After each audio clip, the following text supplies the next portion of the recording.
Kita semua pasti beragama Kristen, bukan? Namun apakah kita pernah mendengar dan mengerti apa itu spiritualitas Kristen? Spiritualitas diambil dari kata spirit yang berarti jiwa atau semangat. Berdasarkan arti tersebut, kita sudah dapat menyimpulkan apa itu spiritualitas Kristen, yaitu hubungan roh antara orang-orang percaya dengan Tuhan. Sesuai dengan judul video kami kali ini, yaitu kaum tradisionalis mengasihi Allah lewat ritual maupun simbol. Kaum tradisionalis merupakan suatu ajaran yang terpenting yang diterima dari generasi-generasi sebelumnya sebagai pegangan hidup. Di dalam hal kekristenan, bagaimana cara kita untuk mewariskan tradisi tersebut? Ayo simak video berikut.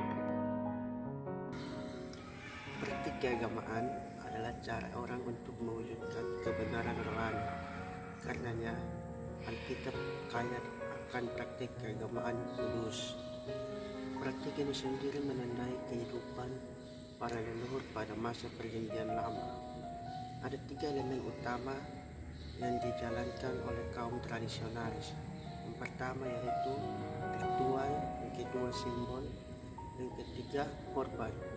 Ketiga elemen utama ini adalah cara kita untuk memakai dunia fisik guna mengungkapkan kebenaran fisik. Kalender Kristiani. Kita semua pasti memiliki titik buta untuk menekankan beberapa elemen lebih dari yang lain. Dan kalender Kristiani dapat mengingatkan kita akan hal-hal yang bisa kita lupakan atau tidak kita anggap penting. Kekristenan berlandaskan pada Allah yang menerobos ke dalam fisik,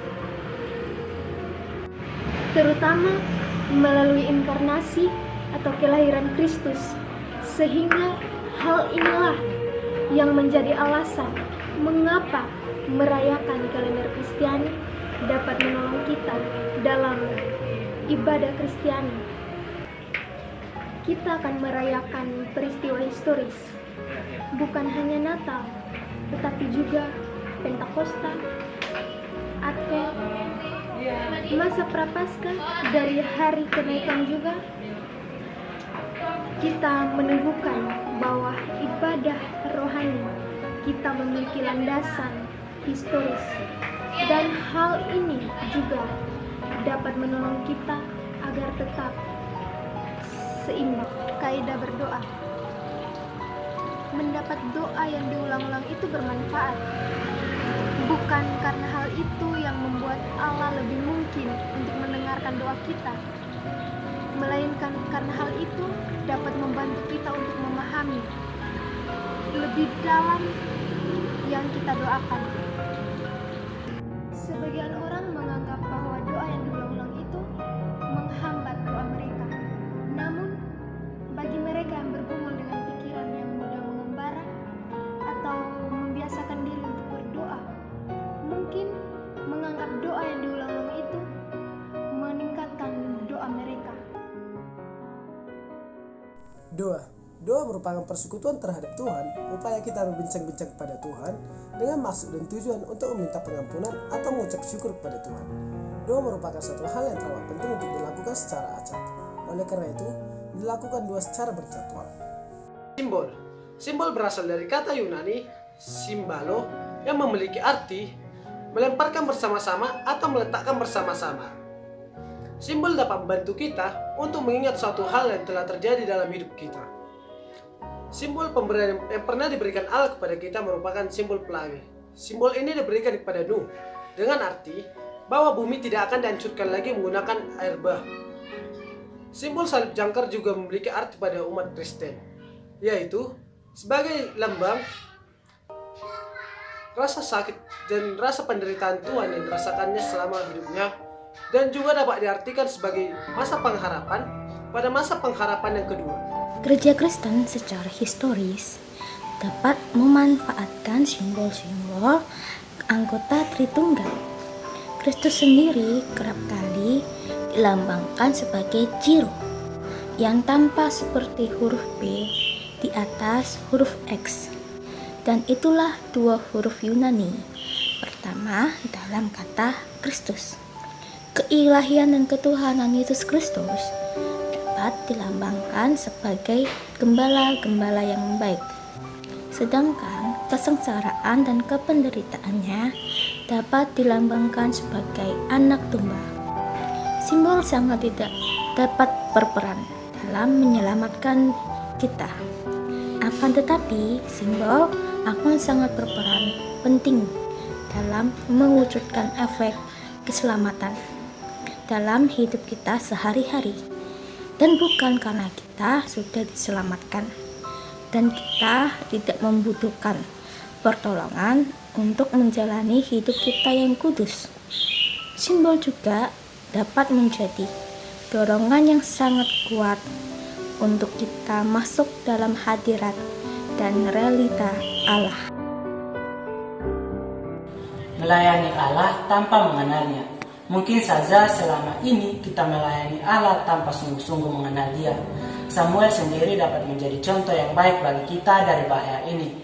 Dalam kitab pertama Samuel pasal 3 ayat 1 dikatakan bahwa Samuel yang masih muda itu menjadi pelayan Tuhan di bawah pengawasan Imam Eli. Sedangkan pada ayat yang ke-7 dikatakan bahwa Samuel belum mengenal Tuhan. Firman Tuhan belum pernah dinyatakan kepadanya. Samuel sendiri terlibat langsung dalam praktik keagamaan bangsa Israel, tapi ia tidak mengenal Allah secara pribadi. Agama dapat melayani iman, tapi bukan pengganti iman dan tidak menggantikan iman. Mengembalikan kewajiban sosial. Seperti beberapa tipe spiritualitas lain, kaum tradisionalis begitu terpaku dengan ekspresi iman mereka, sampai-sampai mereka melupakan aspek sosial dari iman mereka sendiri. Tidaklah cukup apabila kita hanya menemukan kekudusan, tapi kita tidak menjangkau dan melayani orang lain. Seperti peringatan Allah kepada bangsa Israel yang ditulis dalam kitab Amos pasal 5 ayat 21. Dan juga Yeremia mengingatkan bahwa agama tidaklah cukup, melainkan kita harus memperbaiki tingkah laku dan perbuatan kita di kemudian hari. Karena agama tanpa hakikat adalah kemunafikan. Menghakimi orang lain. Paulus menegaskan bahwa praktik keagamaan sangat tidak pantas digunakan untuk menghakimi orang lain. Misalnya seperti kaum tradisionalis, di mana mereka dapat secara leluasa melakukan ritual atau praktik yang membangun iman mereka. Namun, karena hal itu sangat bermanfaat bagi mereka, bukan berarti semua orang harus atau wajib melakukan ritual itu juga. Ritual dapat menjadi pembangun iman yang kuat bagi kita. Tetapi, ritual juga dapat menghancurkan kesatuan iman apabila digunakan untuk mencelah, menakar iman seseorang, dan memecah belah.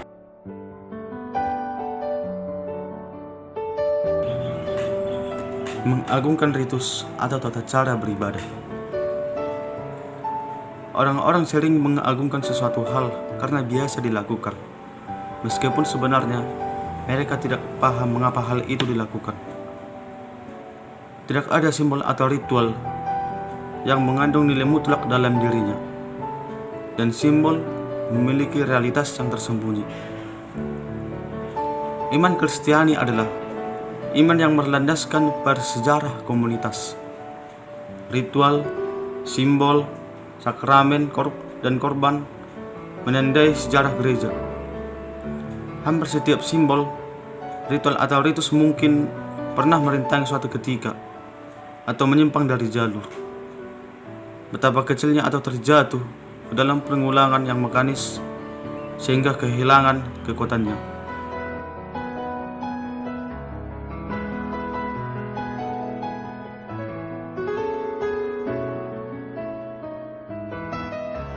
Kesimpulan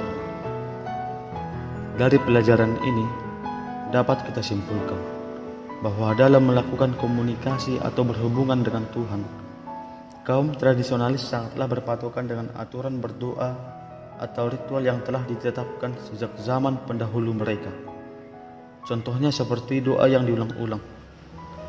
Mereka menganggap bahwa doa yang diulang-ulang itu dapat membantu meningkatkan doa mereka, baik dalam aspek kedisiplinan dan ketulusan. Selain dari itu, kaum tradisionalis juga memiliki 3 elemen utama, yaitu ritual, simbol, dan korban. Ada beberapa persamaan pada kaum tradisionalis pada abad yang pertama dan yang ketiga. Salah satunya adalah dalam hal berdoa, di mana pada abad pertama diharapkan untuk berdoa 3 kali dalam setiap harinya, biasanya dengan memakai doa Bapa Kami. Dan pada abad yang ketiga, pemimpin Kristiani mendorong orang untuk berdoa pada jam ke-3, ke-6, dan ke-9